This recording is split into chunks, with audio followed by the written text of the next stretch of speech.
following is a production of Cary TV, the Town of Cary's government access channel.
Call to order the December 19th meeting of the Cary Town Council, and at this time I'll recognize Councilmember Robinson for our ceremonial opening. Thank you. Unfortunately, I have the responsibility of sharing some sad news with the council and our staff members and also our citizens of our town. One of our staff members, John Schondelmeyer, passed away yesterday, and he was in our fire department. He was known for his gregarious spirit and just being a really fun guy to be around, and it's with sadness that we hear this news. So tonight I'd like to just open us up with prayer for his family and also for all of our other employees, because I'd just like to add one comment. Last week we had our Citizen of the Year nominations and award ceremony, and several of us on the council had the pleasure of attending. It was extremely humbling for me to watch the little bios of each of the people who were nominated. All of them were of superior quality. All of them made tremendous contributions to our town.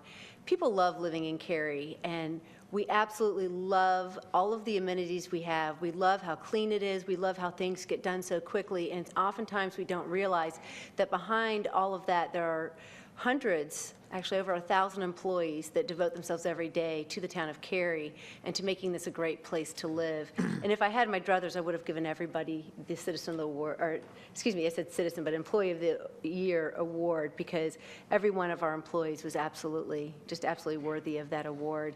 So if you'd like, please join me in prayer. Dear God, thank you so much for bringing us here today. We ask that you comfort the family of John Schondelmeyer as they grapple with the untimely passing. And we just ask that you comfort them, give them strength, help them understand the providence and wisdom of your ways. And I ask that you also bless all of the employees that come to Cary every day to serve the people of Cary. I ask that you give them good health, take care of them, give them safety on the job, and really help them feel that they are appreciated in everything that they do. In your name we pray, amen. Amen. Please join me in the Pledge of Allegiance. I pledge allegiance To the flag of the United States of America and to the republic which stands, one nation, under God, indivisible, with liberty and justice for all. Thank you, Ms. Robinson. We're now at agenda item A3, the adoption of our agenda. We have 4 suggested changes to our agenda. Number 1, we need to remove item E to A and B from this agenda. This is the Pollard Harris property annexation and rezoning public hearing. Staff discovered an error with the property owner notifications. Staff will re-notify the property owners and re-advertise the public hearing to occur at our January council meeting. Number 2, we need to remove item E4, A and B from the agenda. This is the Weston Plan Development Comprehensive Plan Amendment and the rezoning public hearing. Staff discovered an error with the property owner notifications. Staff will re-notify the property owners and re-advertise for a public hearing to occur at our January council meeting. If you are here for either of these public hearings tonight, you are still eligible to speak at Public Speaks Out, and I would invite you to do so. Number 3, item F2A and B is the Cary Park Plan Development Amendment for Tract SF10 and the associated comprehensive plan consistency statement. On Monday evening, our planning board met and unanimously recommended approval of this request. It now qualifies for our consent agenda. If council concurs, we may move these items to our consent agenda as item B2B. Number 4, agenda item G1A is the Walnut Street improvements options. The Operations Committee Chair, Ms. Robinson, requests to reorder the agenda and discuss this item immediately after Public Speaks Out. She believes that there are numerous citizens at tonight's meeting for this agenda item, and by reordering our agenda, we'll ensure that these folks do not have to sit through our lengthy agenda to hear council's conversation and decision on this item. Is there a motion to adopt the agenda as amended? So moved. Second. There's a motion and a second. Discussion? All in favor, please say aye. Aye. Any opposed? Motion carries unanimously. We're now at the consent agenda portion of tonight's meeting.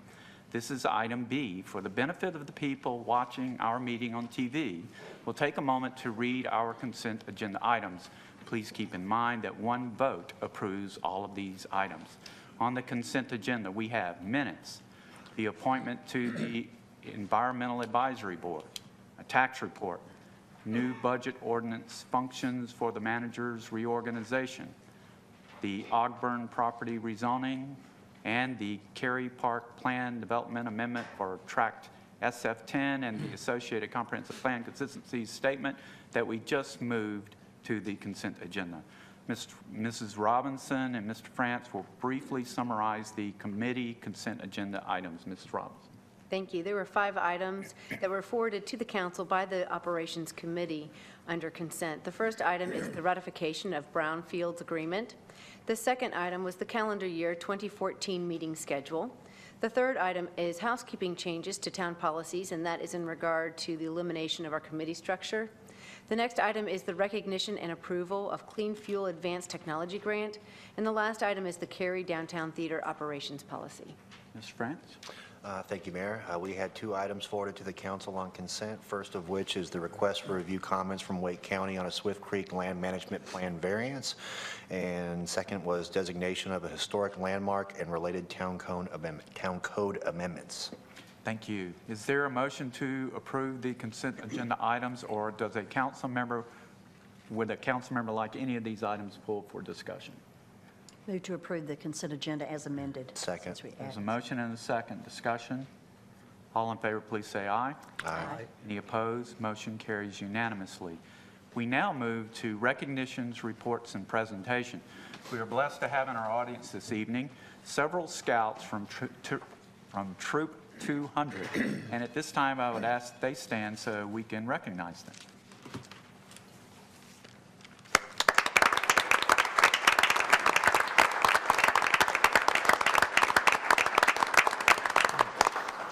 We thank you for being here, and we hope that you'll learn something from our meeting this evening. Our next item, item C1, we're going to turn over to Mr. Shiver to recognize our 2013 Employee of the Year, Josh Fulbright. Thank you, Mayor. I would like to invite Master Police Officer Josh Fulbright to the podium, and Josh, you may bring any family members that you like.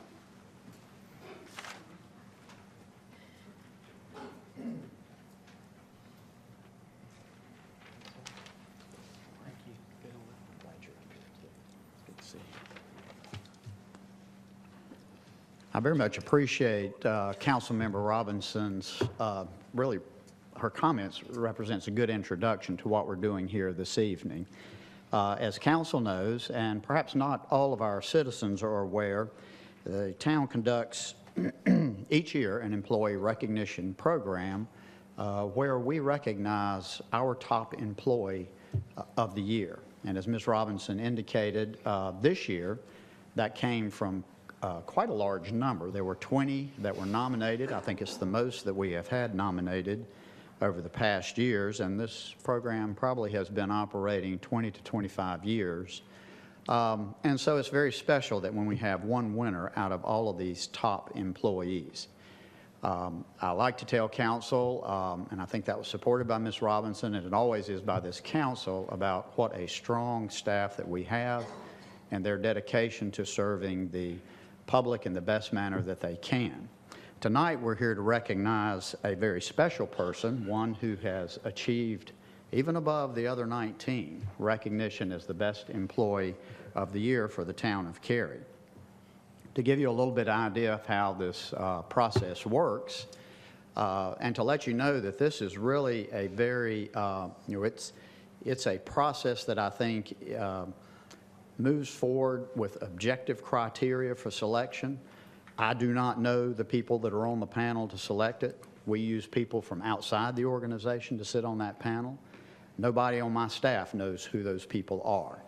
And so they evaluate our candidates based on written comments that are submitted, typically by someone who is nominated, in this case, and very unusual, an entire departmental work team.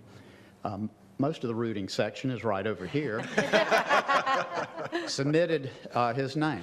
That's a bit unusual. So you know just from that the support that Josh has in the department. As I indicated, Josh is a master police officer. He has over 5 years of service with the town of Cary, and his current assignment is as a member of Project Phoenix. And I think council knows the program Project Phoenix and what a tremendous success that has been for our community and our citizens. As I mentioned, he was selected among 19 other outstanding nominees. And as I mentioned, he was also nominated by his entire police department work team. Josh exemplifies our mission statement and statement of values, which we take to heart and we live by in our day-to-day work in the town, through his hard work, dedication to our citizens each and every day. So with that, Josh, I want to present to you a really nice plaque. And a very heavy plaque, too. The audience will not know how heavy this is, but you have to be careful handling this. So in recognition of this honor, Josh, and your contribution, we have made a permanent record so that everybody here this evening and forever into the future will know of your contribution to the town of Cary and its citizens. And for that, we're very grateful. It reads this way: the town of Cary, North Carolina, Joshua Fulbright, Employee of the Year 2013, presented by the Cary Town Council this 19th day of December 2013. I want to thank you for your hard work for us, your dedication to this organization, your loyalty, your great work in everything you do, and your outstanding, exemplary nature that you go about doing your work. Thank you very much.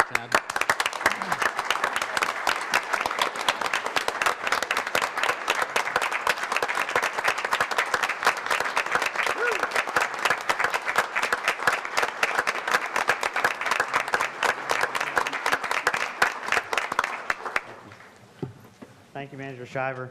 Mr. Mayor, ladies and gentlemen of council, thank you so much. I promise to keep my comments brief. I first off want to thank my wife. Without her, there's no way I could come to work every day. She's my rock. She's my support. The long hours, you can imagine there's stress in every job, but particularly ours on days. And so every night, she's my rock every day. So I appreciate you. Thank you. Secondly, I got to thank the 4 gentlemen that are over to my right. They all nominated me for this. I never had brothers. I have 4. And the normal ribbing that a younger brother would receive. I promise you I get it every day. I love those guys. I would do anything for them. It's with most saddest condolences that I extend to John's family and to my brothers and sisters across the way at the fire department. I can only imagine what they're going through because it's great to work with these guys every day. It's an honor to serve the citizens of Cary. I love this program. I was an RA at NC State a few years ago, and so community building is in my blood. It's building partnerships, building community. That's what we do every day. You can tell it when you come out to one of our 41 participating communities. And so I truly feel that the communities that are not participating yet, they're missing out. But we're going to make it our goal to get more on board, and we're going to do the best we can for you every day. So thank you. I appreciate it. Officer Fulbright, on behalf of 146,000 people, we're grateful for everything you do every day. Thank you sir. so much. Thank you. God bless you. Thank you all.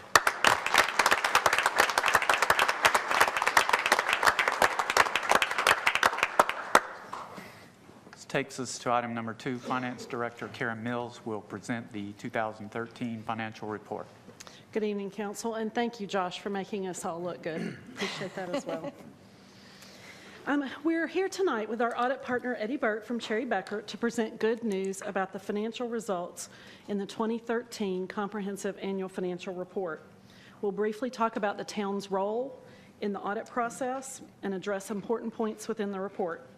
Mr. Burke will discuss the audit process and the results from the auditor's perspective. Before we dig into some of the details, I can tell you that we're reporting on another successful year in terms of both financial results and our accounting and reporting processes. The Comprehensive Annual Financial Report, that we often call the CAFR, is the responsibility of the town of Cary. The CAFR summarizes our day-to-day financial transactions and complex record-keeping that reflects the town's service to our citizens and our customers.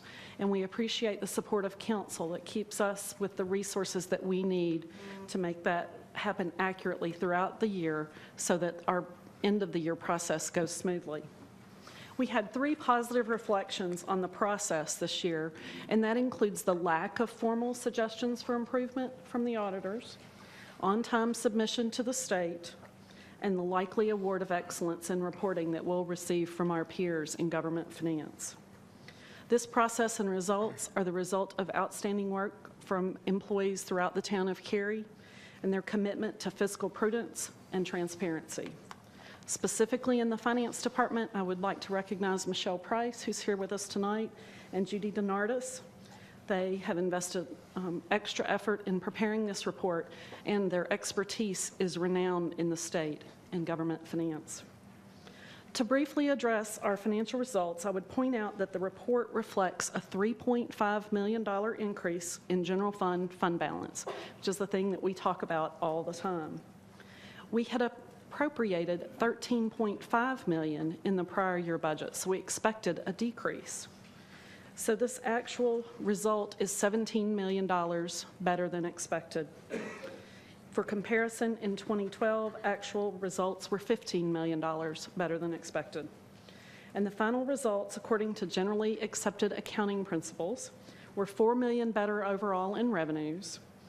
And while we must always come in under budget because our expenditures are a legal limit, in FY13, our general fund budget variance was almost $13 million, or 10% of our expenditure budget. In talking about the utility fund, we earned almost $9 million in operations. Operating revenues were essentially the same as FY12. Although we implemented a rate increase to accommodate the impending new debt service requirements for the Western Wake facilities, consumption demand decreased.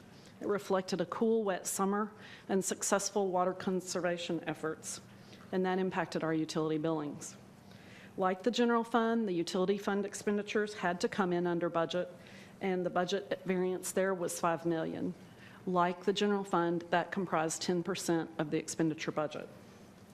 So both the general fund and the utility fund results have contributed to the town's strong financial results and contribute to the maintenance of our AAA bond ratings that are so important to us and to saving our citizens money and interest expense.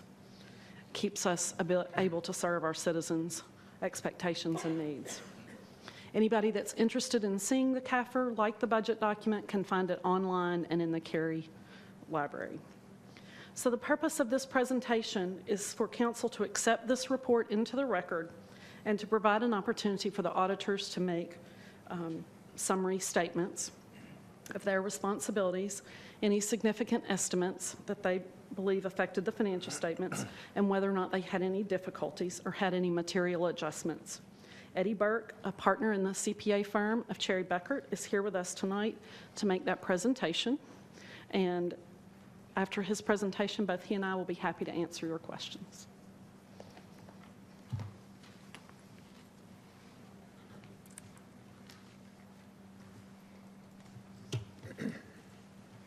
Good evening. It's always a pleasure for me to be here, and I would like to recognize April Adams.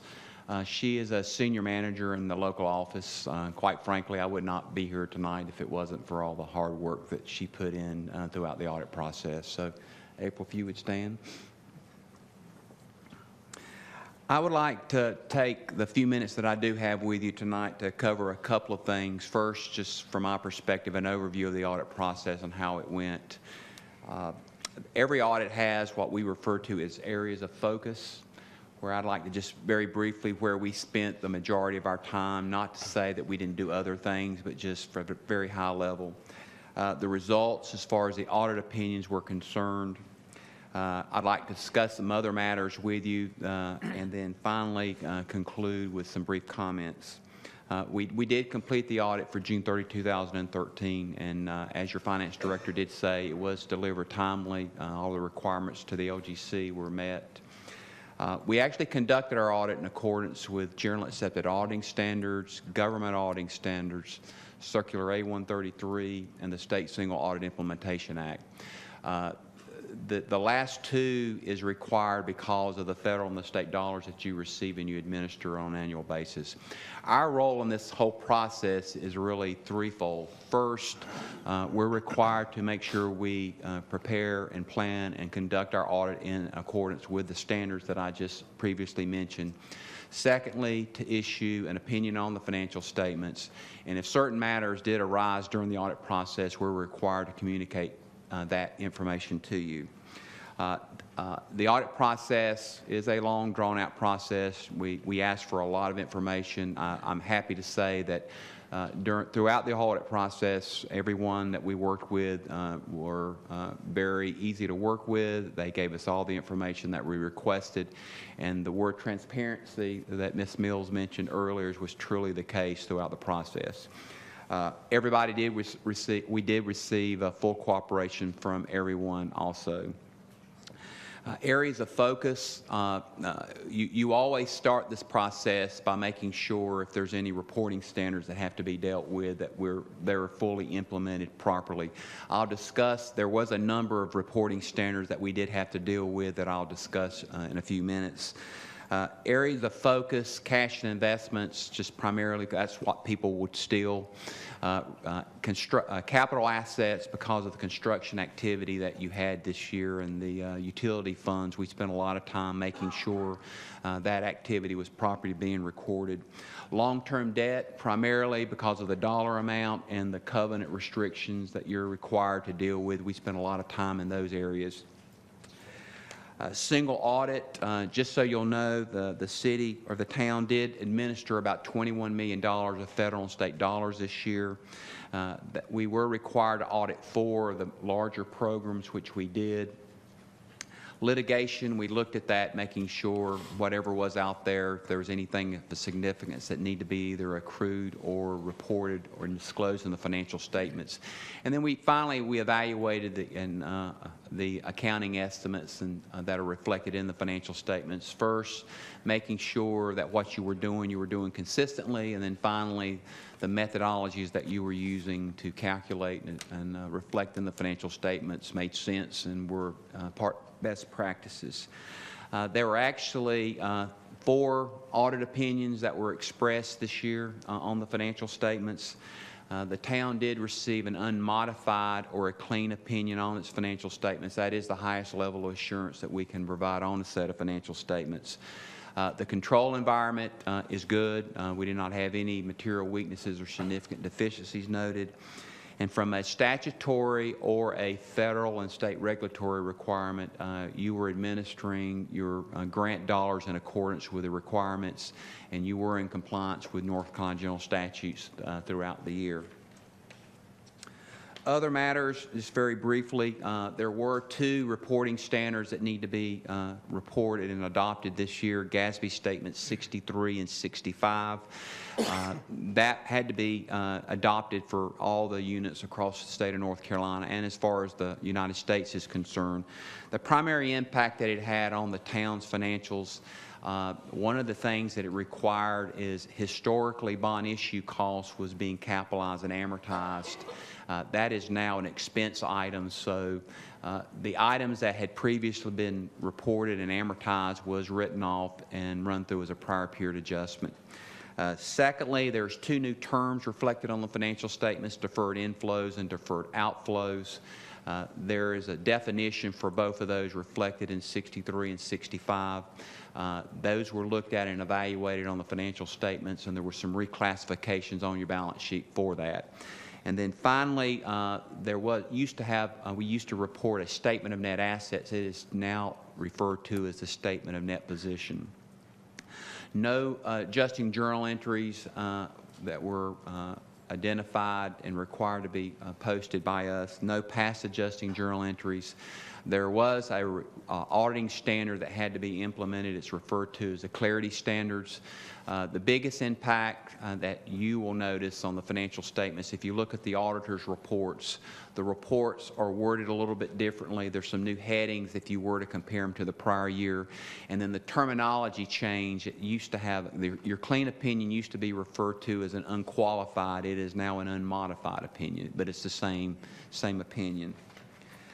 In concluding, the town is financially sound. The internal control environment we found to be good and operating effectively. Good policies and procedures in place, and were being followed throughout the year. The federal and the state dollars that were administered properly. You complied with North Carolina general statutes. And in closing, I'd like to thank all of the town staff for the cooperation that we received throughout this process. That concludes my comments, and I'll be more than happy to address any of the questions that you have at this time. Questions from council? Thank you very much. Excellent report. Ms. Mills, do you have anything? No, sir, that's all. Well, please accept the thanks from the council and everyone else for a job well done yet again. And we're very proud of the work that you and your department do. You really make us look good. Thank you. Thank you. Thank you, sir. Thank you. The next item on our agenda was the operational update from the town manager. We're going to move that to January, and we'll receive a report from the town manager at that time. So that takes us to item D. The next 2 agenda items are Public Speaks Out, item D, and regular public hearings, item E. We've included instructions for speaking at these forums on the printed agenda. If you'd like to speak, please take a seat in the rows to my right that are shown as reserved and follow the instructions on the agenda. Public Speaks Out speakers have up to 3 minutes for their comments, and speakers may speak on any topic that is not a public hearing this evening. We have the public hearings listed on the power slide, and we would appreciate it if you'd hold those comments for the public hearing. I have to enforce a 3-minute time limit to be fair to all of our speakers. There's a timer located on the speaker's podium, which is lit, and when the green light turns yellow, that means the speaker has 30 seconds remaining. And when the time expires, the yellow light will turn into a flashing red light, and the speaker will or should immediately conclude their comments, and I will have to interrupt you immediately when it reaches the 3-minute time limit, to be fair to all our speakers and to be cognizant of the fact that we have a 1-hour time limit. I thank all of our speakers in advance to adhering to the 3-minute time limit. And we ask that if you're speaking for a group, that you, or if you're not, we ask that there be speakers for a group, and if not, we ask that you do not make repetitive comments. And I thank everyone this evening for respecting that this is a business meeting. Please do not applaud, make remarks from your seat, or anything else that may distract from this meeting. So having said all that, I'm going to open the public speaks out portion of the meeting. And anyone who wants to speak on any topic that is not a public hearing tonight, I would invite the first speaker to approach the podium at this time to the aisle to my right and give the town clerk your completed card.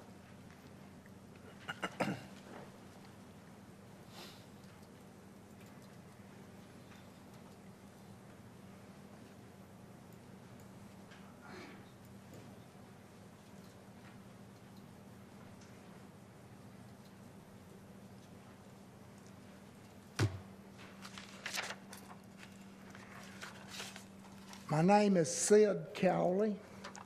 I live at 418 Walnut Street, and I wish to make a few remarks about the paving of Walnut Street. Hundreds of residents and users of this thoroughfare are opposed to medians. The petitions, you should have copies, only scratch the surface. The credit union at 531 Walnut alone has hundreds of users daily. Most all would oppose median because they turn left to enter or exit on Walnut Street. Please don't disrespect all these citizens who are most affected by option B. But this is not even the most important reason not to do the medians. I have sent each of you an email trying to explain why option B will not work. I do not believe most of you have understood this. I would guess you to be thinking town engineers know better than this individual. I agree this would normally be true. I myself do not understand how they missed this. I will once again try in short time allowed to explain. Walnut Street has service vehicles daily stopping to do their job, some for a minute and sometimes longer. These vehicles vary from 7 foot and 7 inches, which is a postal vehicle, to 10 foot and 4 inches, which is a garbage truck. There are also many other large vehicles using this street. Many of them measure 9 foot and 6 inches in width, school bus being one. Simple math tells you that they cannot pass on 16 foot of pavement. This situation will happen often and would cause other vehicles to pile up behind them. Along comes an emergency vehicle. Walnut seems to be a main travel route for them. Delaying them could create a life-threatening situation. It only takes 1 minute. 1 minute can be life-saving. I've been trying to get this fact across to engineering and counselors for weeks. It seems no one's light bulb is coming on. Since option B will not work, I wonder what possibly would prompt anyone on council to vote for it. That being said, I respectfully ask council to adopt option A by consent. Are there any questions? Sorry, we can't speak to you. You're speaking to us. Thank you. Next speaker, please.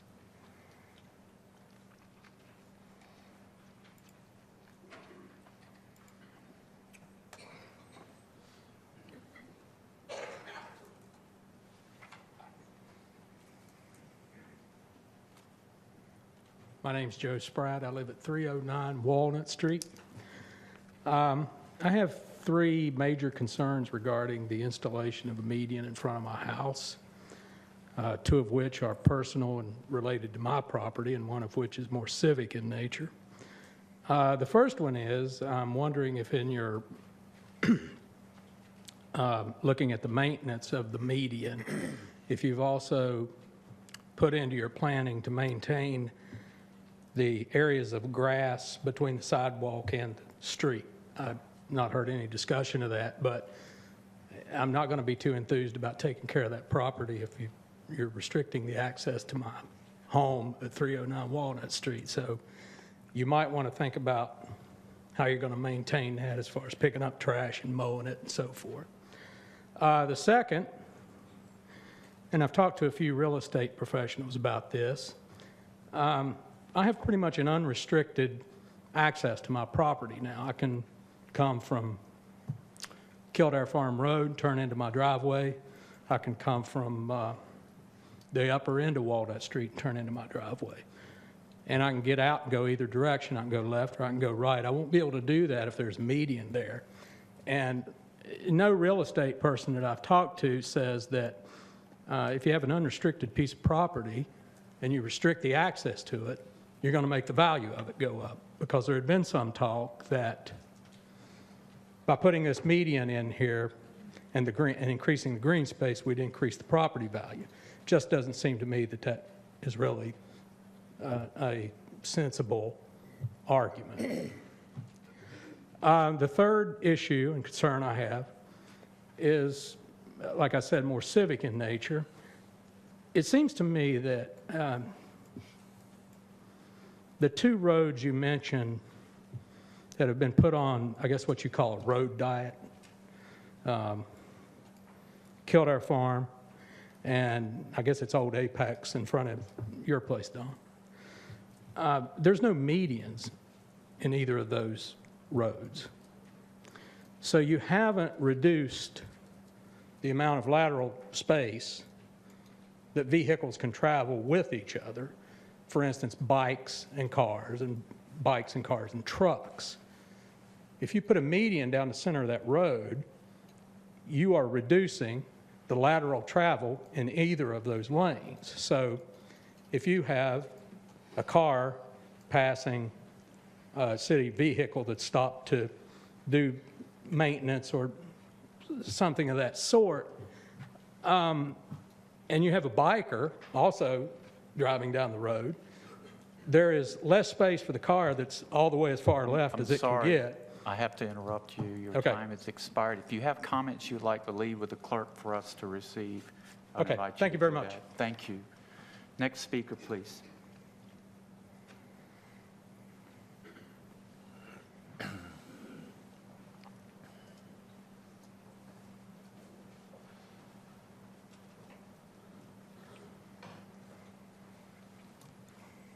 Good evening. My name is Fred Cobb. I'm the manager for the State Employees Credit Union at 531 Walnut Street.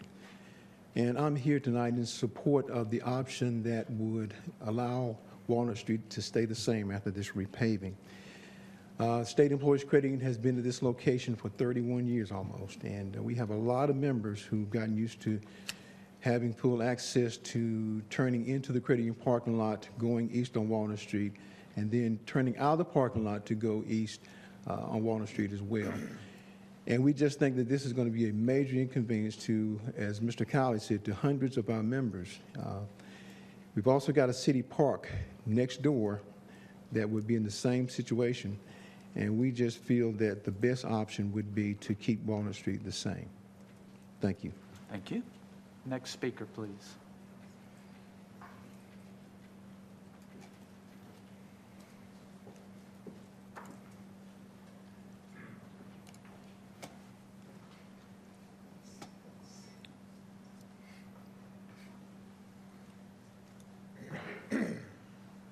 I'm Sammy Thomason, 3107 Glen Hope Court in Cary. Recently moved back to Cary in June of this year to Glen Air. It's a pleasure to be back and enjoying Glen Air and enjoying Cary. My wife and I, Pat, have owned property that fronts in the 200 block of Walnut Street since the credit union was built in the early 80s. And I'm here to support option B, the median with the greenery, with the trees, and I'd like to speak to that just briefly. Also, from the historical standpoint that I just mentioned, the traditional perspective, proposals such as this do elicit comments in both sides, and they do have both issues involved. Public safety, fire, policy, police, and EMS reviews of these proposals have come out basically neutral and seemed to have had similar outcomes. I would ask you to preserve, protect, and enhance the traditional and historic values of the town of Cary. The appearance, the safety, and a little bit of the ambiance of the well-thought-out downtown urban plan can continue with your support of staff's recommendation to adopt and proceed with option B, a landscaped median. Thank you very much. Thank you. Next speaker, please.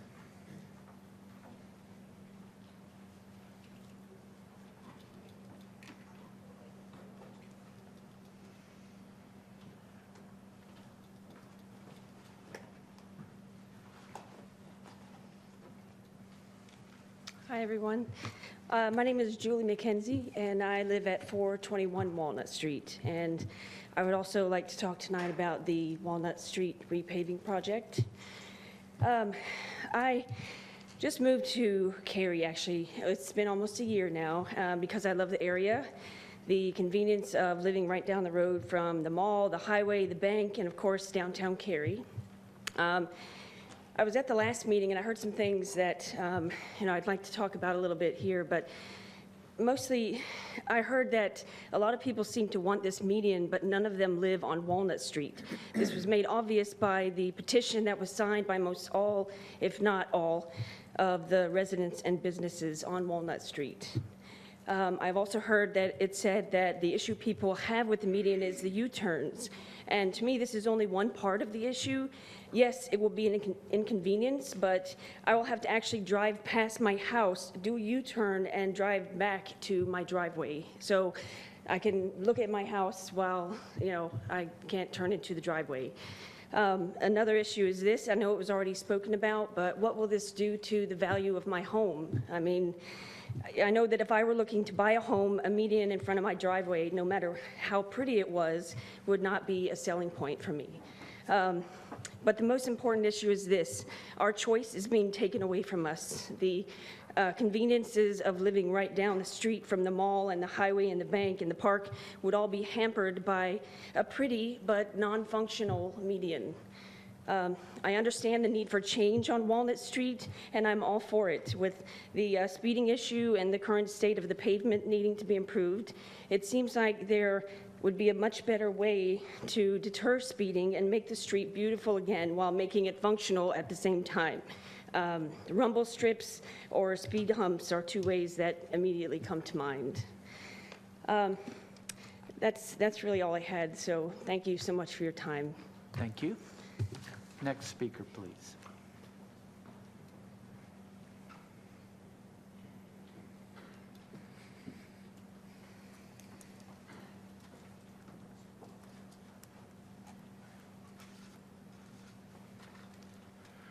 Good evening. My name is Brent Miller, and I'm speaking on behalf of the Friends of the Page Walker Historic Preservation Committee on item number 13, REZ 19, an agenda item that has no public hearing that you will consider later tonight.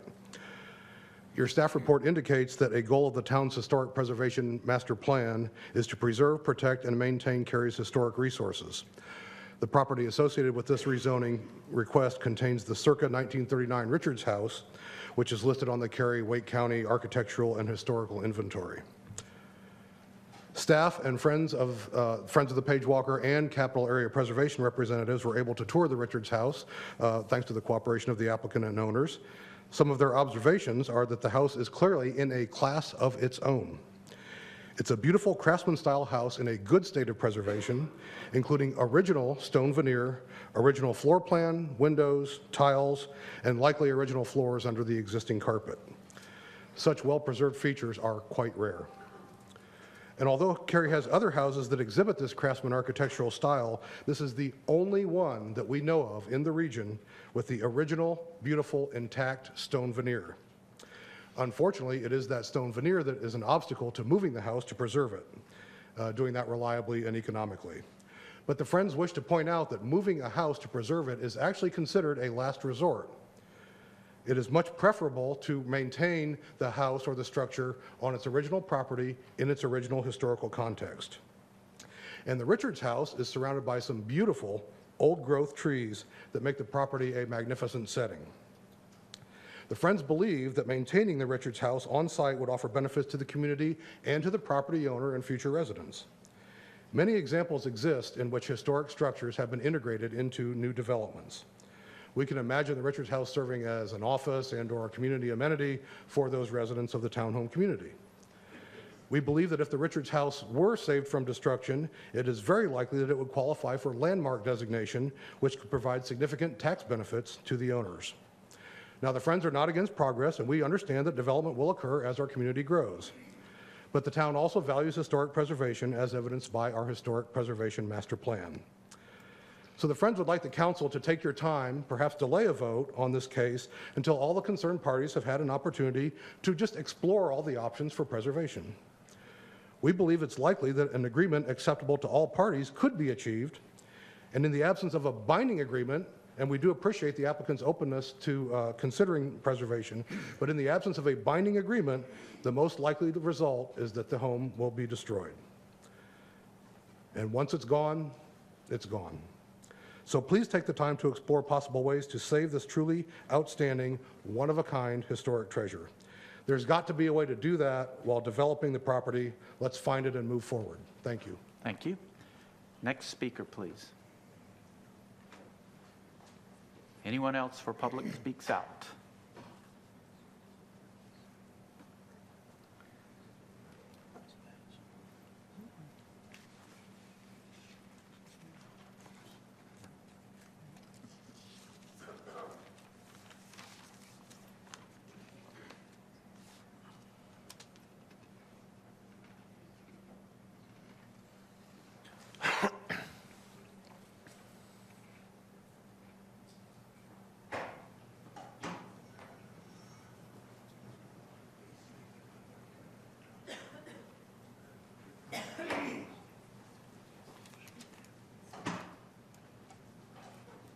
I apologize. I didn't know I was at the point I could speak.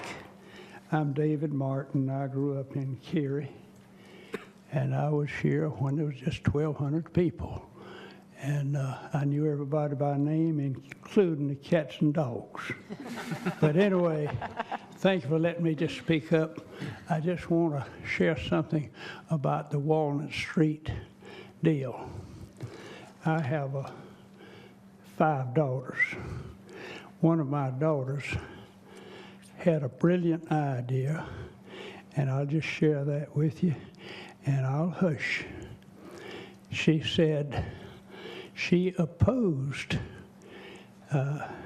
making Walnut Street just 2 lanes, but she said, I think the practical way and save a lot of time and money is let the city go out there and line up traffic cones and reduce it to just 2 lanes, one way and one the other, and just see what the public thinks about it.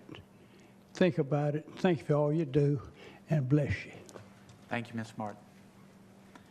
Next speaker. Anyone else for Public Speaks Out? I see no one. I'm going to close Public Speaks Out.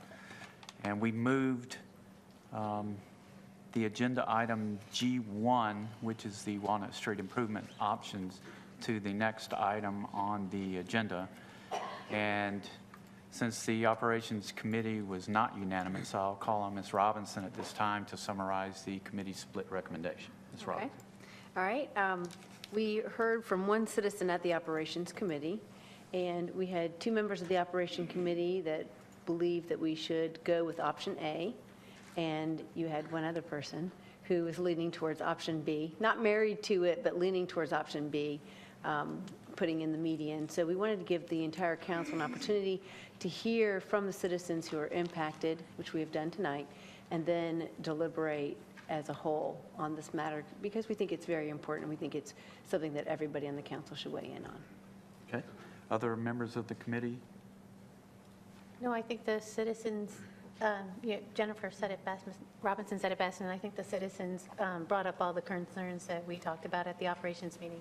I would say that there was one other item that I shared with council after speaking with Mr. France, which was the potential of an option C, not the cones, which was another interesting idea, but the potential of having still the road diet, which would be a road or a lane in each direction, but with a turning lane instead of a median.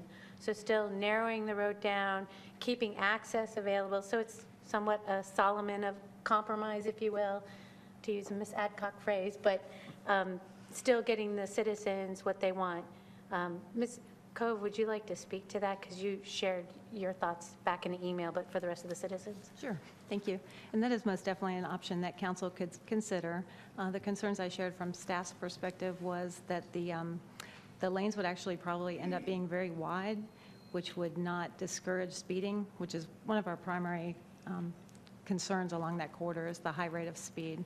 So the wider that you have lanes, the more people tend to feel comfortable going faster than the speed limit. So that was one concern. We also had a concern that although that option C would allow you to have lateral multimodal improvements, the bike lanes, it would not really help pedestrians that were trying to cross the street. They wouldn't have a refuge area in the median, so they'd still be crossing 2 lanes of traffic and having to wait in that center turn lane. And then in general, we just didn't feel like it gave us that neighborhood feel that we were looking for to meet some of council's other goals. May I ask a follow-up? How would option C compare to option A if staff had to compare those two? So basically leaving it as is or reducing the amount of lanes? I mean, if you had to compare them that way, I'm just curious your thoughts. Staff's thoughts were that option A would probably be our preference because we would still have the capacity. So we would be spending $2 million to resurface that 50-foot wide pavement. And if you went with option C, you'd only get 2 lanes, whereas option A, you'd end up with 4 lanes of traffic. Other comments? Yes, I was kind of a fill-in on the operations committee for Mr. Smith, and I was also one that supported option A.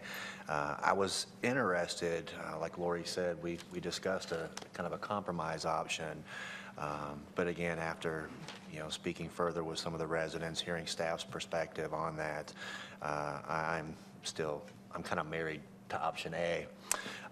But I do want to say that I thank you, your staff, Kyle, Tim, and everybody who put a lot of time, effort, and energy into this. The council has made our downtown area and gateways into downtown a priority. And you guys went out of your way to look for ways to, for the same money to get a lot more bang for the buck, kind of. And I really, really appreciate that. I hope this is a trend that continues for future projects and such. But to me, at the end of the day, well, it's a tough decision because there's a lot of pros and cons to it. There's, beautification is one pro. Having to drive by your house and make a U-turn to get to it, that's a con. Trying to improve public safety and reduce some of the speeding in the traffic, that's a pro. But could be some issues maybe with some emergency response vehicles or an accident that might block. It's a con. So Mr. Smith always likes to say that 49-51. I was going to use that tonight. You all can use it. It is going to be a 51. To me, at the end of the day, I have to put myself in the residents' feet that live on Walnut Street. And would I want to drive by my house every day to turn around, wait, make a U-turn to get home? And no, I just wouldn't. The street's been 4 lanes as long as I can ever remember, and I drive this road probably anywhere from 6 to 12 times a day. I live right off of, Tanglewood and Cornwall, and use it to go to and from work, back to home, pick up the kids, back to work, and I'm on it all the time. And I don't know that it's really broke, but I really appreciate the effort to try and make it better. But at the end of the day, I am going to support option A, which is just to repave it, restripe it as is. Okay. And I'd be happy to make a motion to support option A. Second. Okay, so motion and second. Discussion? Yeah, I'd like to add my appreciation also to the staff for their creativity in coming up with option B. A creative engineering staff is a blessing. That's for sure. You don't see that too often. And I also very happy with the process. I mean, how often do we hear citizens say, well, I didn't know you were doing this, or we didn't get notified in time, or why didn't you tell us? I think we can safely say that was not the case with this one. And I like it that way. I think we had clear comments on all sides, and it was wonderful. Having said all that and listened to the comments, I'm very comfortable in my support of option A for all the reasons that were suggested. Like Don alluded to there also, I mean, I always try to put myself in the position here. Would I like this in my neighborhood? Would I like this to happen to my street if I had lived there for so many years? I simply wouldn't. So comfortable with option A. And to get back to a combination of your comments, I was meeting with a group of Cub Scouts before this, and one of the questions they asked was, what was the toughest decision you ever had? I'm like, I can't remember, but I can tell you we got one tonight. And it's very much the 5149. I would very much like to see a median there. I'd very much like to see traffic calming there, but I have to go with option A and side with the residents, and it's a 5149 for me. I mean, it's really close, but when it comes down to a tie for me, I go with the residents. So that's where I'm leaning, or where I'm going. So. Mr. Smith, anything to add? No, you've all said what I think all of us are struggling with. I think we have two good options to consider, and you've all said it, so I'd just be repeating. So. I was just going to add, you know, I always come from the healthcare point of view, and the first mantra of that is do no harm. And I feel like that in an effort to make this gateway better, we actually harm the citizens, not intending to, but it will cause harm to them in trying to access their property, in addition trying to get to the credit union, trying to get to the church right down the street before you get to Walker Street and things like that. So I'm going to go with the same trend everyone else has had and say thank you to the staff, because I remember, as you do, when you brought this to us and said, what do you think? And we said, we think it's a good idea. Develop it and take it to the people. What I like about our process is then even though we thought it was a good idea at the time, we don't live there every day.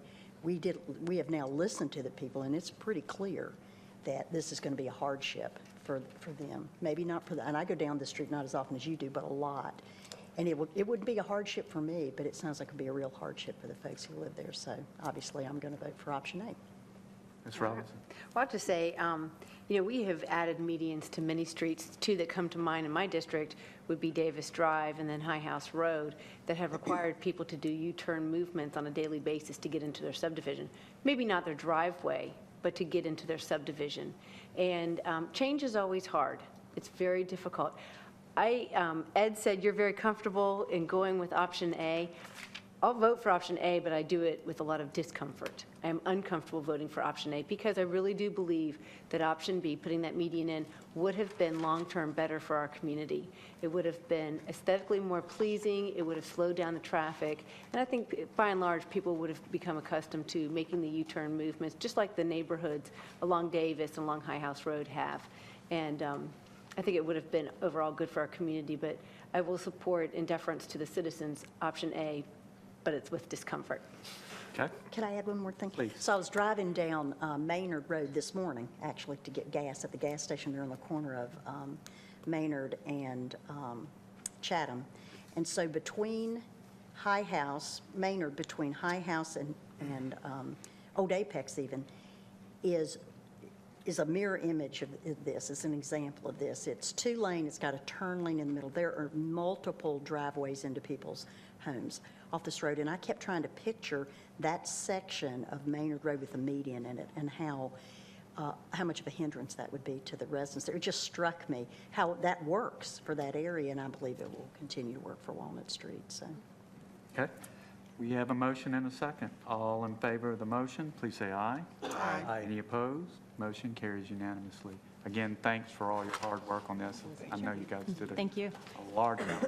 Everybody will be very happy with new pavement. Yes, we will. Thank you.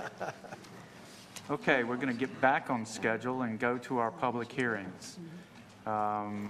This is item E, And our first item, E1, is a public hearing on Weldon Ridge Plan Development Annexation and Rezoning. Ms. Grannon of our staff will present the item, or present this request. We're going to hear from our applicant, and we're going to open the public hearing for the annexation and rezoning. Council will not take action on this item tonight. We're going to refer it to our Planning and Zoning Board. Ms. Grannon. Thank you. Good evening. This is a request to rezone approximately 21.5 acres located at Lazy D Drive. There is an associated annexation petition accompanying this request submitted by the property owners.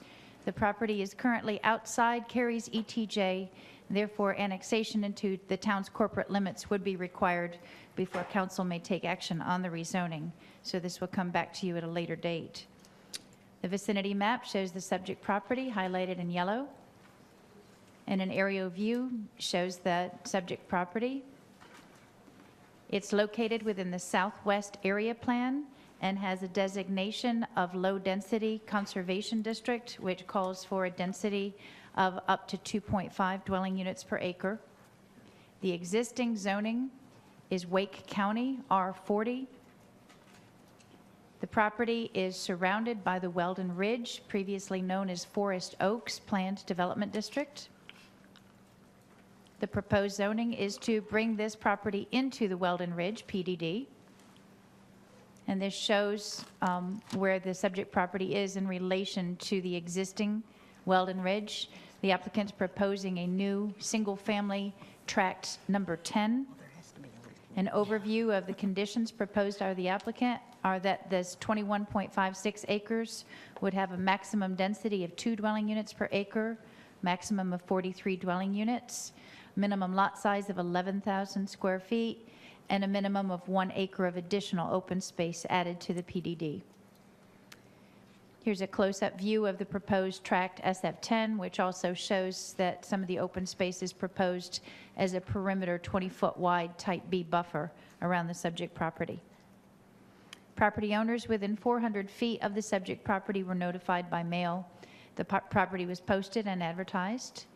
The staff did not receive any inquiries from the community. It was not eligible for a protest petition since it was outside the town's ETJ.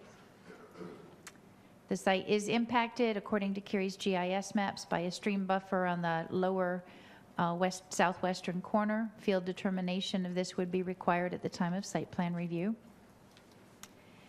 And this slide shows the location of existing and proposed greenway trails in the vicinity of the subject property. And there's no street frontage on the subject property, but this shows the location in proximity to Morrisville Parkway and Weldon Ridge Boulevard. At this time, I would like to ask the applicant to come forward and present their request. And then following the public hearing, staff is available for your comments and questions. Good evening, Mayor and members of council. My name is Glenda Top with Glenda S. Top and Associates. I'm here tonight representing the property owner, the Dixon family, and Orleans Homes, who's looking at wanting to develop the property. Staff's done an excellent job, so I'm just going to reiterate a couple of points. It is in the Southwest Area Plan. We are in compliance with that plan. We are proposing a maximum density of 2.0 units per acre or 2 units per acre. We are compatible with the existing land uses within Weldon Ridge adjacent to our property, which are also low-density residential. The intent, when we come back through with a subdivision plan, we will be meeting the regulations of the Southwest Area Plan.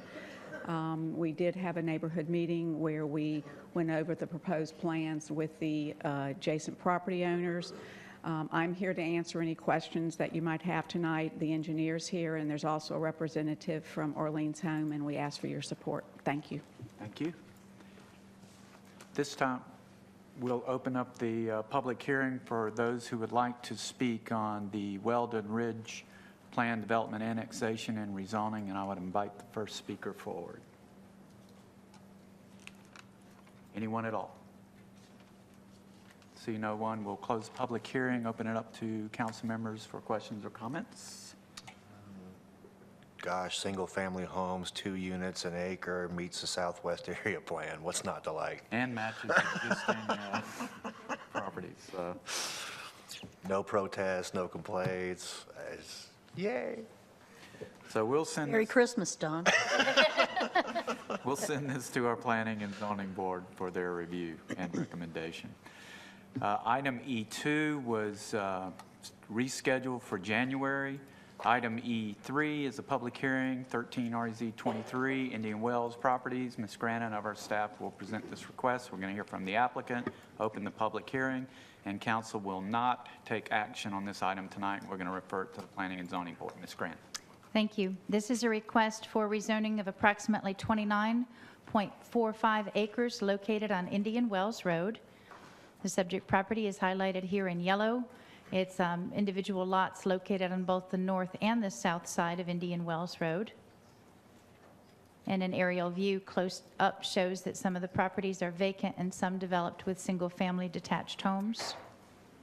Cary's land use plan designation for the property is medium-density residential, and there is an area of parks and open space where there is a stream buffer on the subject property.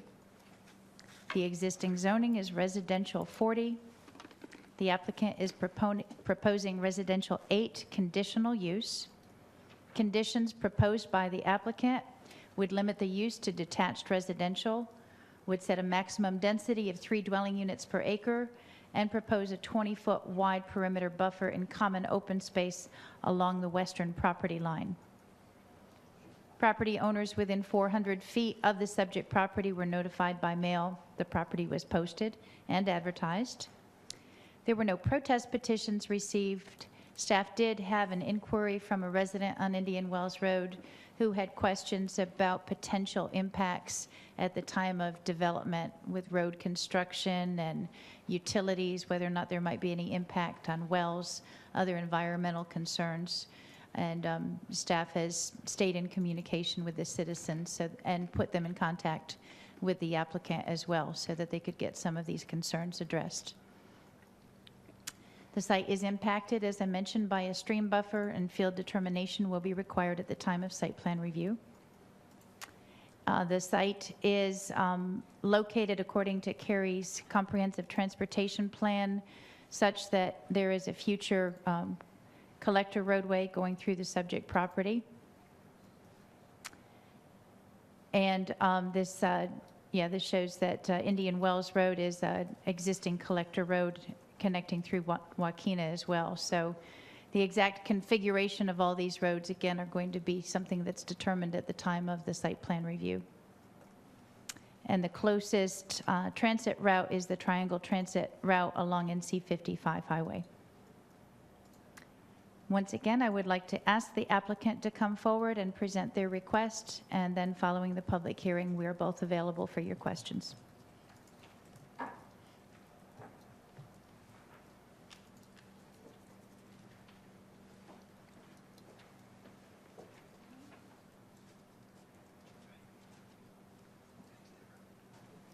Good evening. My name is Joe Sabina. I represent the applicant, who's L-Star Land Management.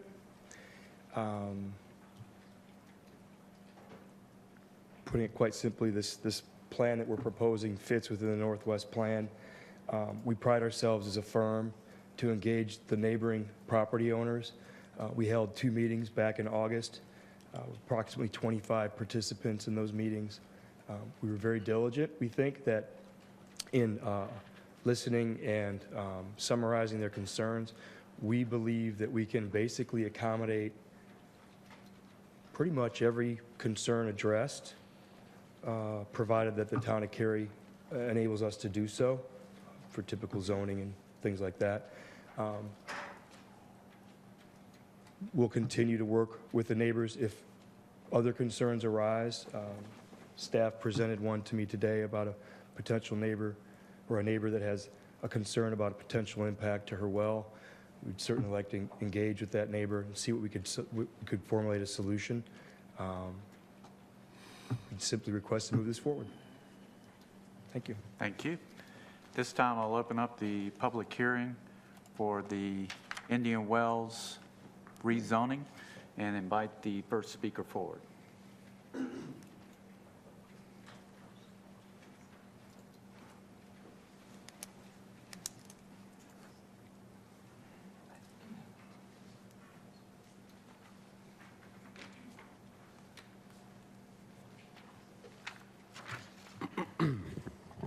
Hi, everybody. Good evening. My name is Ethan Notkin, and I'd like to speak about this rezoning case. I'm a resident of Cameron Pond, and my property, along with 30 feet of common space behind it, borders the western property line of the proposed rezoning area. I moved to Cary almost 3 years ago through a job opportunity, but I was also very much drawn in by the beauty of the area. I was struck with how Cary, as fast-growing as it is, has really been able to prevent billboards from sprouting everywhere. It's preserved open spaces, it's buffered neighborhoods and streets with berms, trees, and other plantings. Coming from other urban and suburban areas of the country, it's literally a breath of fresh air. So I'm very proud to call Cary home. I was also drawn to Cary by what I sensed was a true sense of community, which at its core is just another way of saying a collection of good neighbors. Good neighbors look out for one another, they communicate openly and with respect, and try to minimize nuisances that they might create for others. Along those lines, I want to make sure that that the applicant and that the ultimate developer are acting truly as good neighbors and openly communicate with us. I'm breaking here from my prepared remarks. I hope you don't mind. Because it's been pointed out in the staff report and just now again that there were 2 neighborhood meetings. I have to say that most people didn't receive notice of the first meeting until after the meeting had already occurred. Now, they said it was a mistake. I'm going to give them the benefit of the doubt, but straight away it kind of puts you on edge. Another thing that puts the community of Cameron Pond on edge is that, as you know, we have a history along the western edge of trees coming down without notice. And I'm not going to get into all of that, and nobody really does. Just know that we're a little hypersensitive and hyper-aware. And I came after all of that, but the community at large is sensitive. In any case, I'm speaking here today because a few months ago, 50 feet of trees, 50 feet along the entire line of Cameron Pond was taken down for a drainage easement on the eastern side of Cameron Pond. There was no notice, no forewarning from our neighbors or from the town. What was once a dense forest behind our houses is now a thin 30-foot line of trees that Cameron Pond owns. And beyond that is the forest, what remains of the forest, which is now in the hands of the applicant and the ultimate developer that they sell to. So in the staff report, I see that they've offered a 20-foot minimum perimeter buffer along their western property line. But this is causing a lot of concern for us. We want to know how this is going to work in practice. From what I understand about drainage easements, those drainage easements have to remain clear of trees for maintenance purposes. It just makes sense. And I could be mistaken, and please correct me if I'm wrong. But I want to know how they're going to create a 20-foot buffer when 50 feet of trees has already been cleared. I also, I see the maps and I see the parks and open space, and that seems to create a buffer. This is a stream buffer that runs behind our properties. Again, we can talk about it in these preliminary meetings. I want to make sure that these buffers are respected. They had talked about how you can have 100 feet of trees on either side of the stream, and those will remain. I just want to ensure, and this is a great concern of many of my neighbors, and I'm kind of speaking for a lot of my neighbors who weren't able to come tonight. There's also a lot of concern that this is not in my prepared remarks, but there's a sewage line that will have to connect from this neighborhood into this drainage easement. It makes sense to me, right? A lot of the surrounding neighbors are neighboring properties they don't have sewers. They're based off of septic systems, so they need a sewage line. There's a lot of concern about where that's going to connect in, and are we going to see more trees come down? So in any case, I don't know what can be done at this point. I'm not experienced in these matters. I would urge that perhaps the minimum buffer would be extended out to something to the order of 100 feet, or that somehow we can create more requirements about with respect to the open space and stream buffers. So thank you very much for considering my comments. Thank you. Next speaker, please.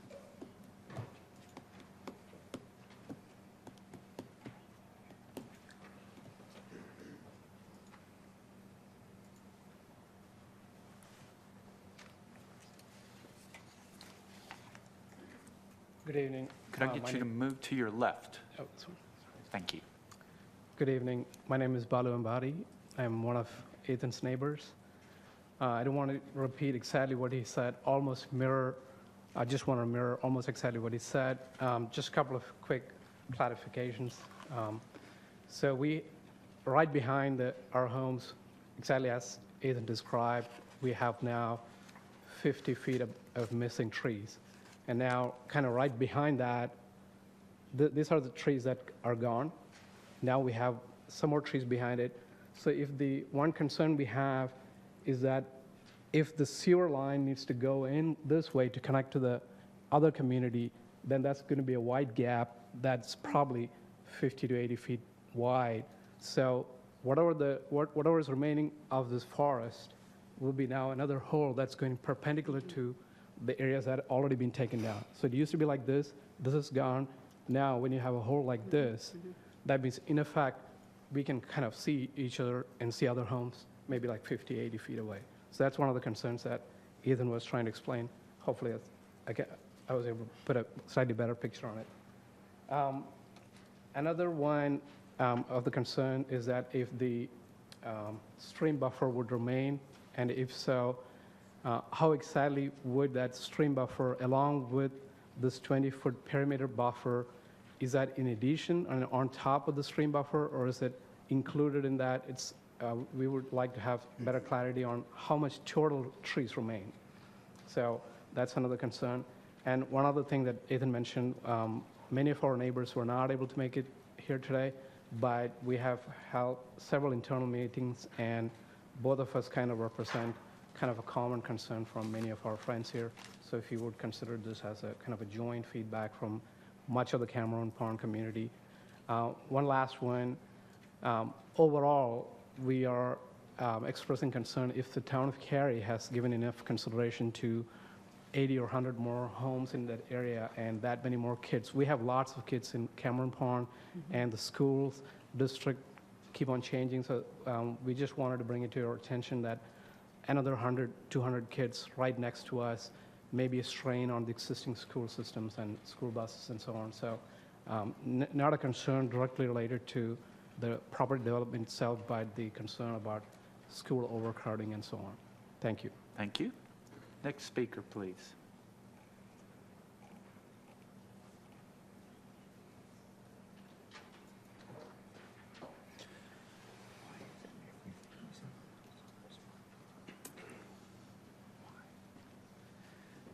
Good evening, sorry.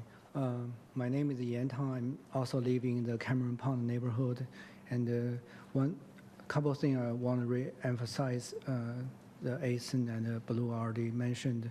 One is during our the second meeting, the developer mentioned that we have discussion about how many buffer they are willing to remain and how many trees they will try to keep. And from the map, you can see from the green line in the map is actually there's two little creek passing through that area. And during the meeting, the developer mentioned this based on the cost and the environmental impact, the effort if they want to build the house in our side of the creek will cost more than making the money from that couple land.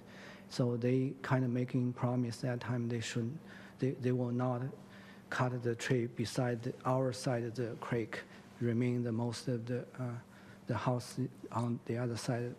So that's one promise I hope the builder will and the developer will maintain, so we don't lose all the trees, because in my opinion, Tom Cary already cut more than they should for that short pipe behind us. That's more than 50 feet wide. That's one thing I just don't know. One day they just show up and cut it. No, I actually calling around. I also called the planning department in Tom Cary a couple of times. That time they even themselves don't know what's going on behind that. Finally, one day they find one person in the department know will be cut. So that's one thing I hope in the future, any kind of development like this, the homeowner was notified, not just one day suddenly someone show up and they just cut all the trees. And I calling around, everybody, no one know what's going on, until one day, one planning department people call me back, yeah, we are doing the sewer pipe behind your house. And then also it cut more than 50 feet. Another thing I want to reemphasize is the sewer pipe connection, because we have several. I understand they most likely will connect from our side to the new neighborhood, but I walking around in the back and we find that there's several places they can make in the connection, and there's one place is down the road, there's not many houses in that area. So if they connect it, I just try to make sure that when they do the planning, they try to minimize the impact of the sewer pipe connection, because there's one right behind my property. If they cut it straight over there and then making a straight line go to their neighborhood, I will have absolutely no buffer, no trace behind my house to that neighborhood. And another, also the Blue also mentioned the impact to the school. The Mills Park School, we all know, is already really crowded right now. My daughter is in the 4th grade, and her class is 27 kids. And I never heard any other school. We transfer from the Green Hope, all that, and no one has 27 in one class. And so we hope in the future planning can ease the congestion to the school, because right now the Mills Park is just overwhelmed. Thank you. Thank you. Next speaker, please. Anyone else for this public hearing? See no one, I'll close the public hearing, open it up to council members for questions or comments. Ms. Just Robbins. make a couple comments. I think the questions raised by the citizens might be very similar to the questions raised by the P&Z board members. So I'd encourage L-Star to take an opportunity to try to answer some of the questions that they have the capacity to answer regarding those buffers for the citizens, and then also for this. And it looks like someone has comments. Can I get information? Is that okay with you? If you have it, provide it. Yeah. The applicant's asking if you have a question now, if you'll come to the podium. Thanks. Regarding If you could wait till you're at the podium, thank you. Thanks, Deborah. Regarding the western boundary, if you look at the map, you can see there is a significant stream crossing. And that alone, the cost of actually crossing that stream is cost prohibitive from putting houses on the western border of that stream. So the intent right now, our yield study and design have all lots to the east of that stream buffer, which is probably a factor of 3 or 4 times the 20-foot buffer that's required. Mm-hmm. In terms of clearing the trees, I don't have any, I'm not aware of any of that. We don't own the land yet, so we haven't cleared any trees there. The one thing I will point out, though, is that the sewer connection will more than likely, and of course this is going to be determined during site plan design and approval and review, at the southwest corner that ties into a manhole that's down there on the southeast corner of Cameron Pond. So there will be a sewer easement that ties in there.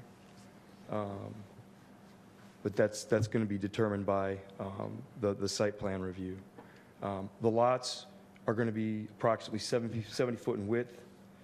One of the concerns was the type of construction. We feel like we can accommodate crawl spaces. We feel like we can accommodate construction materials similar to that of Cameron Pond. While we can't promise or insinuate what the ultimate home prices will be or who the builder will be, given the economics of the land, the cost of development, the fact that mass grading is no longer allowed, the fact that there will be crawl spaces, certain building materials will be required similar to Cameron Pond, I would like to interrupt before we go much further, with apologies to the applicant. Sorry. We've got to focus on what's been presented as a voluntary zoning condition and not talk about hypotheticals. Sorry about that. So that's all right. We hadn't really had a chance to discuss what could and couldn't be presented, and things like building materials and crawl spaces and restricting an area for building. None of those at this time are part of the zoning conditions, but staff can certainly work with the applicant in terms of what can be offered and can be presented. Okay. So, Sorry, Deborah. I didn't want to interrupt you. I just didn't want you to go too far. No. Yeah. Good point. And Very good I'll point. just say, if you have the intention to have some of these standards for yourselves, it would probably be beneficial on your behalf to offer them as conditions so that that is clearly articulated. I think it would play in your favor. One question I have, I think it's more for staff, but it might pertain to you too, is it possible to do that stormwater sewer crossing in there in a way that's sympathetic to the Cameron Pond residents so that they're not going to have that line of sight that's just denuded? We have standards in our ordinance that talks about looking for perpendicular crossings and angles that have the least possible impact. So those are things that do need to be looked at the time of site plan, but our ordinance does address that to try to minimize that. Okay, and do the citizens have the comfort of knowing that you'll be going out there and looking at that site and making sure that when you design it on paper that you guys understand what their concerns are and you're out there on the ground looking at it, making sure that what is selected is going to be as little impact as possible?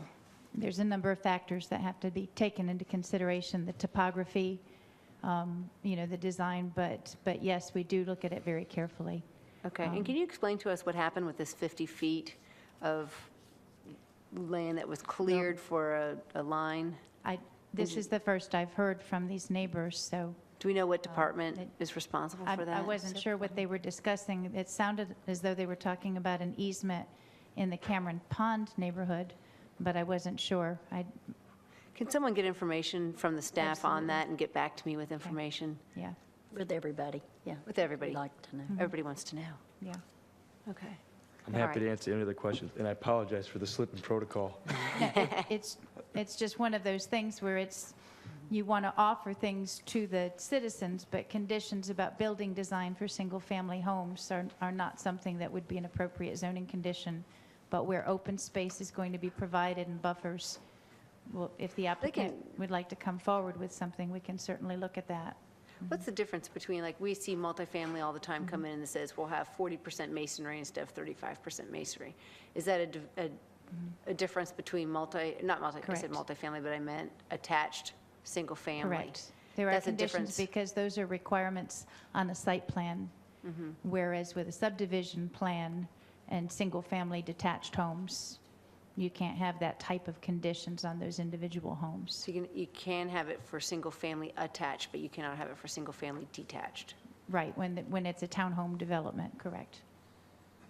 The majority of concerns that I heard I didn't hear anything that really spoke to the type of homes or anything like that. It all seemed to center around the buffer and/or future sewer easements, and it seems that's where the greatest concerns are and the worries are.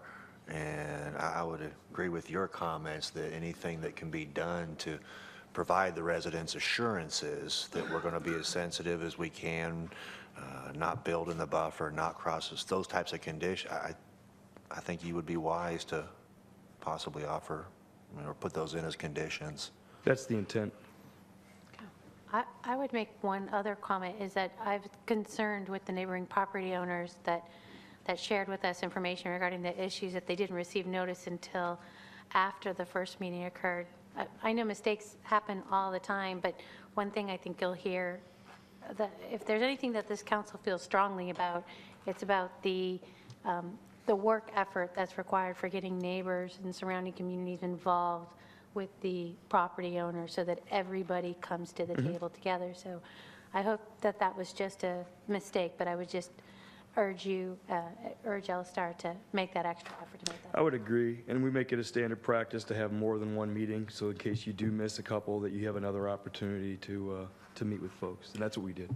And we're happy to do it again. And based on my experience with Cameron Pond, I'm sure they'll show up. Yes, they will show up. You invite them, they will come. But I would love to hear that you had a meeting with these residents from Cameron Pond to follow up and just verify that you're addressing everything, and I'd love to just get some kind of notification back that that happened. Okay, we can Be do that. great. Sure thing. Other questions or comments? Okay, we'll forward this on to the Planning and Zoning Board for their review and recommendation, and they will see it at a later meeting. We now move to the fourth public hearing, which was Western Plan Development, and that was deferred till January. And that takes us to number 5, E5, which is 13A23. Mr. Nicholas of our staff will present this request. We're going to open a public hearing, and council may take action tonight. Mr. Nicholas. Good evening, council. This request is for annexation of 21.18 acres of property located at 8501 Green Level Church Road, approximately 1,200 feet northwest of the Green Level West Road and Green Level Church Road intersection. The request also includes 0.26 acres of adjacent right-of-way. The property is in Cary's ETJ and is currently zoned residential 40. Request is associated with a site plan for a proposed sanitary sewer extension. This concludes the presentation. Okay. This time I'll open up the public hearing for 13A23, an annexation request, and invite the first speaker forward.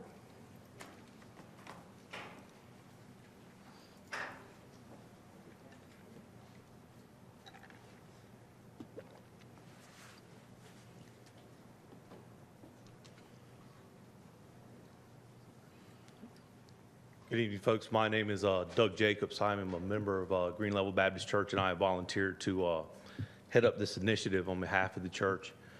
As Mr. Nichols mentioned, this is associated with a extension of the sanitary sewer, and our ultimate plan is to build a additional educational wing onto our existing facility.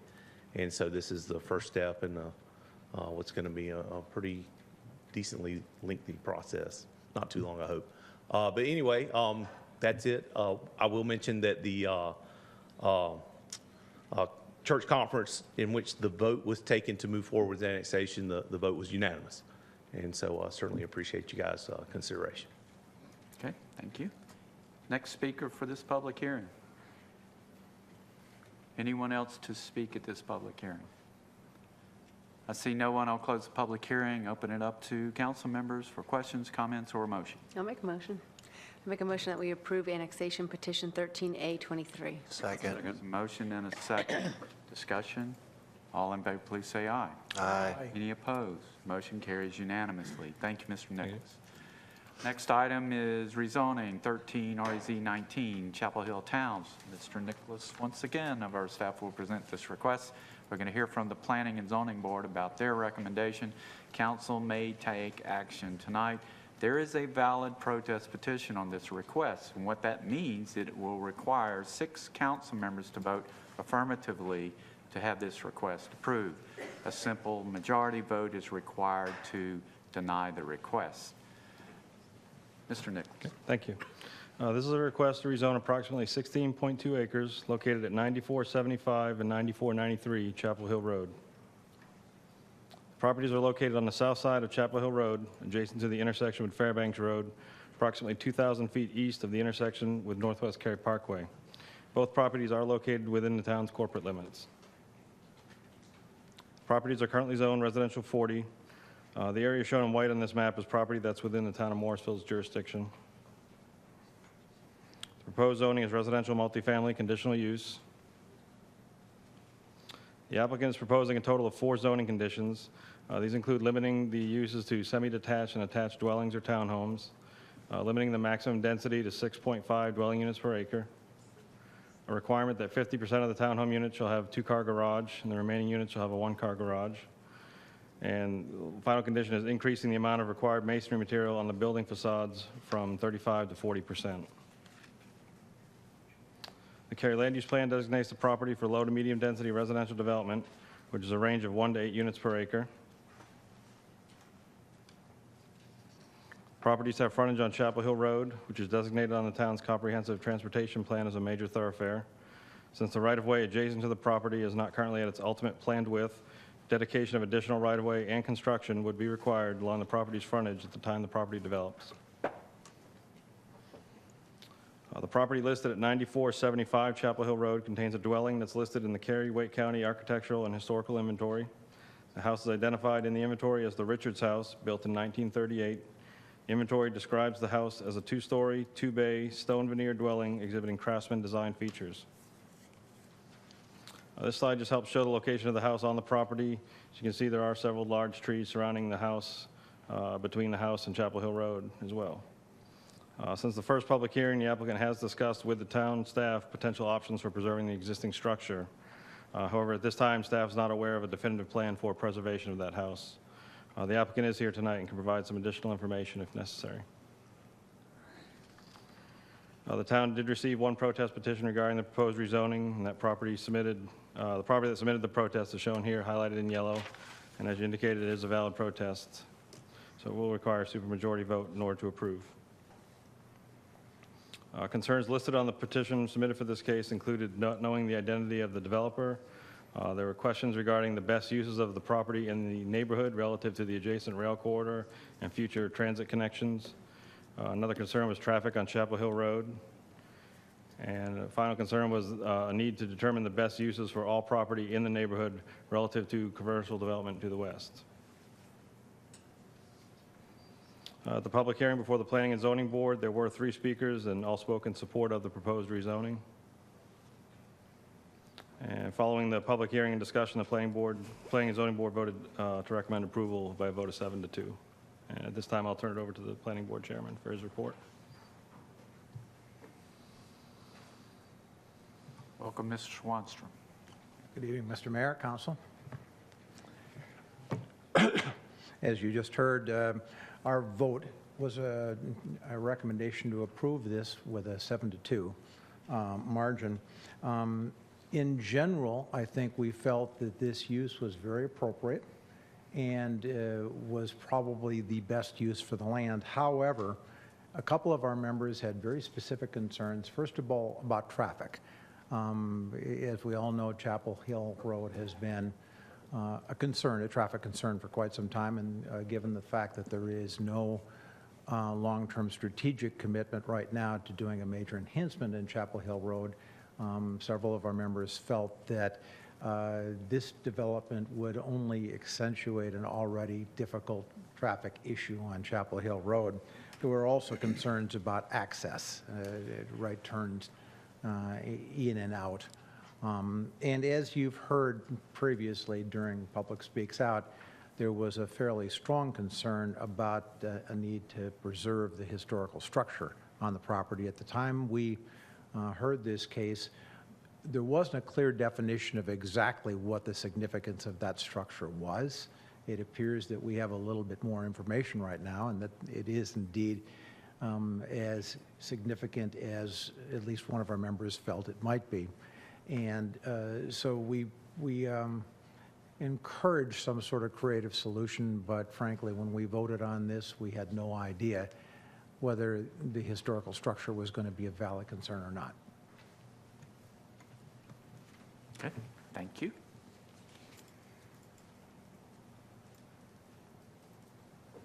Mr. Nicholas, you have anything else? Nothing else, sir. Okay. I'll open it up to council members for their comments, questions, thoughts. I'll make an overarching comment.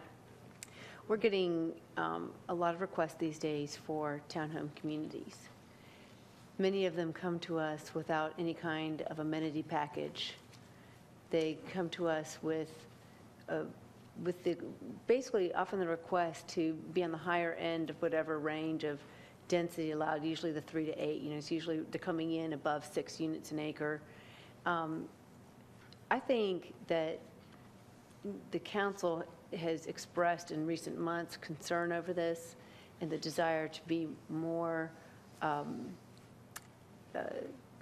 don't know what the right term is, but more considerate about each project that we bring in and making sure that the townhome community is really going to enhance the surrounding area. The concern I have on this one predominantly has to do with the traffic on Chapel Hill Road, but secondary has to do with the fact that we have a beautiful signature building on this site, and we have no provisions in the rezoning request at this time to protect that, to build around it in such a way that it isn't sticking out like a sore thumb, but it also isn't destroyed. I mean, there could be a way to design this neighborhood such that that site is preserved and it ties in beautifully with the community. And it would be my desire that the applicant would try to take another stab at this and see if he or she can present to us a rezoning request that preserves that house and basically incorporates it into the project in such a way that it is an asset for this community. So, and I'm not saying it has, the building itself has to be public access. It could be a private home still, but let's see some creative design coming to us and expressed in rezoning conditions. And I tend to agree with a lot of what you said. I actually like what's proposed. However, you got to do more to try to save that building. And I think there's a lot left that can be done. And I agree, letting some time and see if they can work this out. Otherwise, it gets to having the baby. And if you make me have that baby, then I'm going to vote against this. And so. As the nurse sitting here, I'm just trying to picture this. Spoken like a man, right? Yeah, right. I think I'll just have the baby. Yeah. Interesting Poor choice analogy. of words. Okay. Interesting analogy. But anyway, other comments? Go ahead. All right. Oh, no, you first. No, you go first. Just don't use babies in your comments. I'll take third. Well, there's a couple of concerns that I have about the traffic as well. I've actually witnessed several accidents, and one of them to a very good friend of mine at Cary Parkway in Chapel Hill. So that is a road that I'm concerned with as well. What is the plan, excuse me, Mr. Nichols, for Chapel Hill Road? I'll defer that to Mr. Jensen of the engineering department. It's on the plan, but no money, I think. Yeah. Good evening, Council. The long-range plan for the road is on our thoroughfare plan, is for it to be a 6-lane median divided roadway. We don't have anything in our current 6-lane? 6-lane, yeah. We don't have anything currently in our capital improvement program for the roadway, so it's an unfunded project at this point in time. And But the applicant- neither does the state, right? Pardon me? Neither does the state. Neither does the So state. No, it's sir. not the town or the state has any Right. money for this. But the applicant would be widening their frontage along their property. They would have to do normal thoroughfare widening in accordance with their plan. They would also have to provide safe access in and out of the development. That'll have to be coordinated with the state DOT. And would they also have to, because one of the things that's scary about that part of Chapel Hill is if this is a town-home community, there's a lot of people who may walk to Park Village. There's not a sidewalk on that side of the road. Not on that side, no. So there's no real safe method for these folks who live there to actually be able to work, live, shop, and have access. Not the property owner's fault, but there's just no connection. Yes, there's some missing gaps there, yes, that's correct. And is that on our plan, the sidewalk? We evaluate, sidewalk petitions every year. It hasn't been on that list yet, but certainly that may be a future project that could come along. But we haven't been introduced by the applicant for any commitments to do anything like that that I'm aware of anyway. Thank you, Mr. Chairman. Regarding the protest petition, there's the site that's protesting, there's not a structure on that site, is that correct? Correct. So nobody actually lives on that piece of land, right? No. But one of their concerns is traffic. Correct. Isn't that property owner the same property owner that sold the land for Park Village and Park West? I'm not sure if that is or not. Seems to me like they weren't worried about traffic then. It's always hard for me to discount the vote of the Planning and Zoning Board. It's 7-2 to approve. I do totally believe this to be an appropriate use for the sites, especially adjacent to Park Village, Park West. I mean, we want to encourage more and more high-density develops along with our, major commercial areas. I understand the concerns regarding the historic home or I guess it's on the registry or the inventory, so I guess it's at least semi-historic. Along with at least this development proposal, we would at least get a section of Chapel Hill Road widened. I would actually like council to have a conversation outside of this particular, future date regarding Chapel Hill Road, 6 lanes, median divided, or maybe it's 4-lane median divided, maybe a little more appropriate for this section of roadway. But I think that's a conversation for another day. But if we could, next time we're reviewing the comprehensive transportation plan or something, be looking at that, I think that would be helpful for council. To me, it seems like a good proposal, but I think maybe there is a little more work that needs to be done. So what I would like to do is make a motion to table this and to give the applicant time to, see what they can do possibly with the home or sidewalks or something that could possibly ease some of our concerns. So is that a motion? Motion to table. Is there a second? I'll second. And a second. Discussion, yeah. We're presupposing that that the applicant wants to do that. I guess the question I have about a table is, what's the difference? Just deny. If they want to come back early, we can always let them come back early. I think it's important to send a message. One, I don't think it's the best use for there. That's my opinion. Two, when you have a difficult situation, I know it's may seem a bit unfair, but then you want to see some effort besides vanilla townhomes. All I got was a letter saying it's expensive. I'm sorry, but I think we deserve better at that intersection. It deserves to be well thought out. We can do it by tabling, but I think a stronger message is, if the majority agrees, is to say this is not acceptable in its present format. Just deny it. Let them come back. Or we could table it and let them do that and not cost them. Well, we have no indication they want to do that. Dollars. I've got no indication. I would be willing to bet the farm they'd prefer a table right now than a denial. Okay, well, I don't know that. But so- we can ask if that's what you prefer to do. Well, I Mr. just, Urha has a comment. Mr. Urha. If I may, obviously, I don't support the rezoning as it is. It's no surprise with the historic house. You've heard the details of the house. I don't have to go through them again. Just one sentence from Gary Roth in an email to me. He said, "Safe from destruction, this house would clearly be a shoe-in for landmark designation." So, I mean, it really goes to that point. But I did have a wonderful conversation with the applicant yesterday, and I think I would support tabling because my conversation with him did certainly indicate that he would love, under whatever circumstances he could possibly muster up, to save that house. He has no desire to flatten it.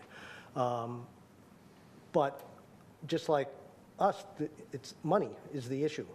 I mean, it's not easy to do what you need to do to save that. But I think given some time, and if the town can be some creative and with advice at least, with the applicant, that we could come up with something here. I mean, I think the speaker at Public Speaks Out, Mr. Miller, had a very good idea when he suggested tabling this. I think it's a good use for the land. Is it the best use? I don't know. But I think townhomes, and I don't often say that townhomes is a good use for any place, but here I think it is. So I would support the tabling and try to work something out with the applicant. Since we have a motion on the table for tabling, I would like to ask the applicant to come forward and see what their comments are about delaying this.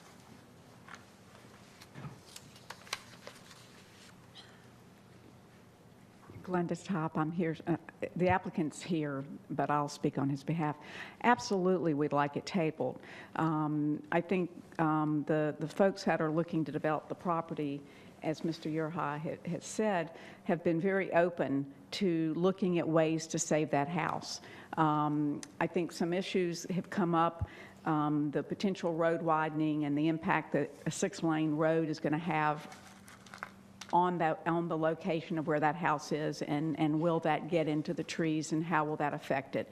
And depending upon the widening of Chapel Hill Road, is it best to move it somewhere else on the property? And there are some locations on the property where it could potentially be moved. The cost estimate, we were just had a meeting with staff, and staff thought it would be a good idea just to look at what the cost of moving a house would be in this particular house, just to have the information, and that's what we did. But the property owner, the person looking to develop the property, understands the importance of the house and absolutely would like to work with the town.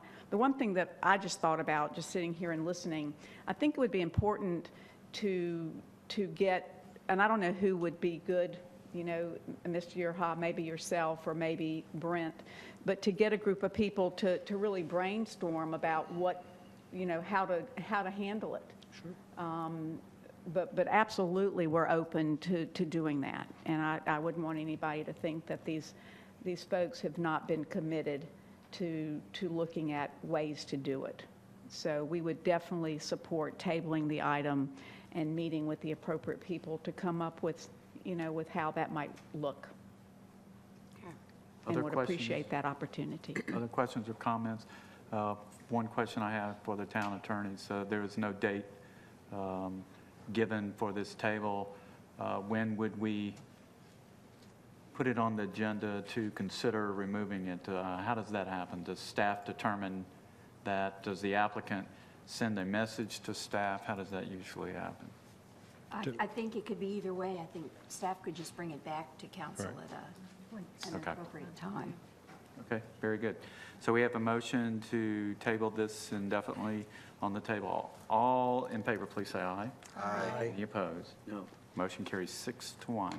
Thank you, Mr. Nicholas. We now move